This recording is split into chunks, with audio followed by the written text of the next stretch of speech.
ഈശോ മിശിഹായ്ക്ക് സ്തുതിയായിരിക്കട്ടെ.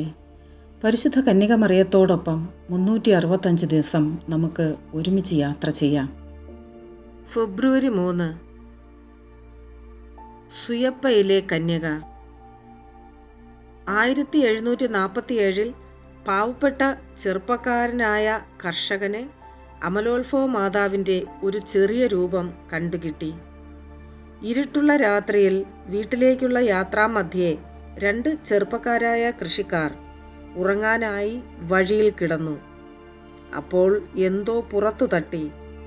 അവർ അതെടുത്ത് ദൂരേക്കെറിഞ്ഞു കളഞ്ഞു.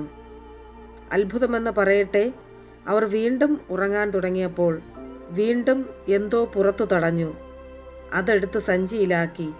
പ്രഭാതത്തിൽ പരിശോധിച്ചപ്പോൾ അത് ദേവദാരുമരം കൊണ്ട് കൊത്തിയുണ്ടാക്കിയ മാതാവിൻ്റെ ഒരു ചെറിയ രൂപമായിരുന്നുവെന്ന് അവർ കണ്ടു.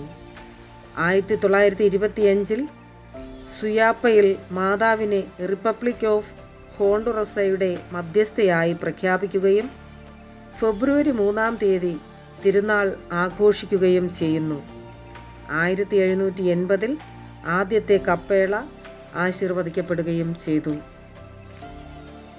മാതാവേ, ആരും ആശ്രയമില്ലാതെ നിരാലംബരായി കഴിയുന്ന എല്ലാവരെയും അമ്മയുടെ സന്നിധിയിൽ ഞങ്ങൾ സമർപ്പിക്കുന്നു. അവരെ എല്ലാവരെയും അനുഗ്രഹിച്ച് ആശീർവദിക്കണമേ. Ave Maria.